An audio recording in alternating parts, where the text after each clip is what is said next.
Next up for their draft grade are the Cincinnati Bengals. Now, when you look at the Bengals, they started out the year pretty strong, honestly. They had one of the better young running backs coming into the league. Everyone was excited to watch Joe Mixon, me being one of those people. I was really dummy excited to watch Joe Mixon because I felt like you could see the talent was there. And then they got Jeremy Hill out of the way, and they're like, Joe, it's your team. Take over. And he pretty much did for the most part of the season. They had built some kind of offensive line in place to actually help him, kind of get it, acclimated, if you will, and running the ball and things like that. Billy Price being the center, like that dude was really nice. Like I didn't realize how much he improved their offensive line, but he did.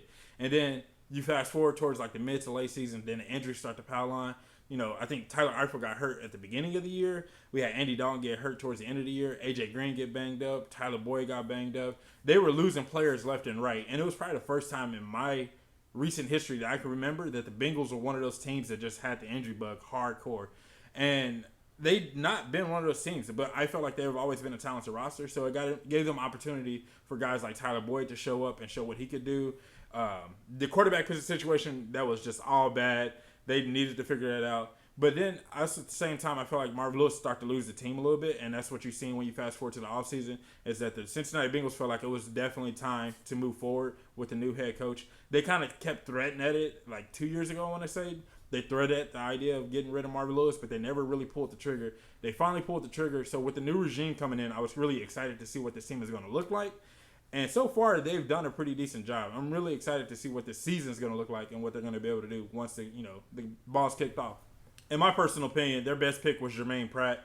Now, when you look at what he's going to be able to bring to the table, now he's not going to be able to completely replace Vontaze Burfict, because Vontaze Burfict, I think, was a really good run stopper.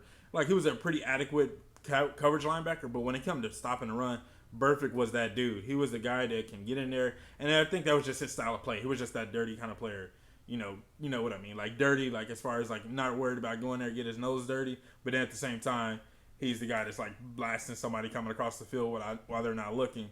So Jermaine Pratt comes in. I think he's a faster, better Burfict in a way. I think he's a more athletic Burfict for sure, but I don't think he can tackle like Burfict can. But overall, I think that he's about to increase the speed of this defense just with his athleticism and what he can bring to the table. And in due time, you're definitely going to see him grow into that position of being that number one guy on this team, that when you look for that big play in the fourth quarter, I think Jermaine Pratt is going to be that guy that you're going to be paying attention to the most, because I think he can give you that big play, especially in the coverage. I'm excited to watch him in coverage.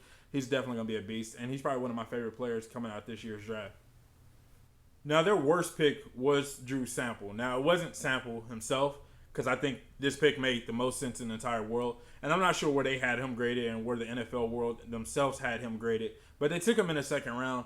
And when I looked over their roster and I paid attention, I was doing all my research, it was one thing that I didn't understand why they went tight end this early. I understood why you go tight end, especially with Tyler Eifert being Tyler Eifert, and he just can't get on the field and he can't stay healthy, and it sucks. I understood getting a tight end.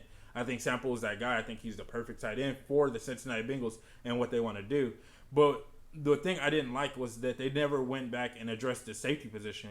After losing George Iloka, I feel like their safety position became wide open as far as like who's going to play, where the play is going to come from in the secondary spot at that point. They got decent corners, but it was like that middle third of the field, that deep part of the field. Like who's that safety? Who's that safety is going to come up in the box and play in the box? So, like I said, Drew Sample, perfect pick, makes the most sense. I'm cool with the pick of Drew Sample, but not that high. And like I said, I'm not sure where they had him graded. And I went back and I looked at some of the guys that were still on the board. They still had Nasir Adderley on the board. They still had Juan Thorhill on the board. And they still had Taylor Rapp on the board. Those are three safeties that I feel like they could have fit really well into the Cincinnati's defense. And I would have rather see them there over Drew Sample. But, like I said, the Sample pick, the position, frustrating. But it makes sense. It really does, because of the Tyler Eifert. And they needed to go get a tight end. And this guy, he made the most sense in my personal opinion. But I wanted to see a safety. I really wanted to see a safety. Just somebody that can go back there and compete at, like maybe he would not even start. Just compete at the safety position. Now, the pick that the Bengals made that I liked the most was Ryan Finley. When you look at Ryan Finley, he's kind of like the prototypical quarterback and things like that. But realistically, I just like the idea of him coming in and competing for the number 2 spot, sitting behind Andy Dalton, and learning the new regime system as much as he possibly can. And then hopefully going fast forward into next year and possibly push Andy Dalton for the number 1 spot. Now, when you think about Andy Dalton's position in the NFL and what he's been doing, he's been kind of an average to above average quarterback. He's had one of the more elite receivers on his side, so it's kind of worked out for him. But he's got a big paycheck, And if you're the Bengals and you can find a guy like Ryan Finley in the late parts of the draft, like you did, and if Ryan Finley shows some signs of talent and things like that, and you really like what he's capable of doing, and he can at least fit what the new regime system wants to do, then maybe you start to consider moving on from Andy Dalton. I feel like outside of Cincinnati, is there really a home for Andy Dalton? He's a good quarterback. Don't get me wrong, but is he that guy that can really take your team to the next level? I'm not sure.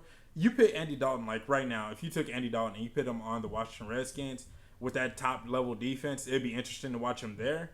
But I don't know if he's a quarterback that can carry your team. Neither can Ryan Finley. I'm not saying Ryan Finley can do it, but I'm just saying, though, the way Andy Dalton is getting paid, he's getting paid like he can carry your team. And I just don't know if he's capable of carrying a team by himself. So with all that being said, I really love the Cincinnati draft class. I know they had a buttload of picks, and they're already a talent roster. They didn't need to have like the perfect draft, but I feel like they had the perfect draft for the Bengals. They go out and they get a guy that can compete for the number 2 spot in Ryan Finley, in my opinion. They got a guy that could possibly replace Vontaze Burfict and add some athleticism to their defense in Jermaine Pratt. Drew Sample, even though I don't like the pick or the position, it makes sense. That pick made so much sense. They got some running backs to create some depth on their roster. We know Giovanni Bernard has not been the most healthiest running back, so they definitely got some depth at the running back position and things like that. The only thing I didn't like about this draft class is they didn't take a safety or somebody to compete for a starting safety position. I'm not saying that you need a rookie to start safety or anything like that, but just somebody to make sure you got the best player on the field and things like that. That's the only knock I had on this draft class overall. I think realistically, when it comes down to it, the Cincinnati Bengals are building something pretty decent, and it's just hopefully that the new coaching staff can come in and actually take care of business, because otherwise they might end up running them right out of town, because now they got so used to Marvin Lewis. At least Marvin Lewis gave you an opportunity to get to the playoffs. So I think Zach Taylor's the new head coach. Hopefully he's a guy that can come in and really push this team to that next level, especially in a tough AFC North. So that's all I have for you Bengals fans. I really hope you guys enjoyed this video. If you did, give it a thumbs up. Let me know what you think in the comment section below of my grade.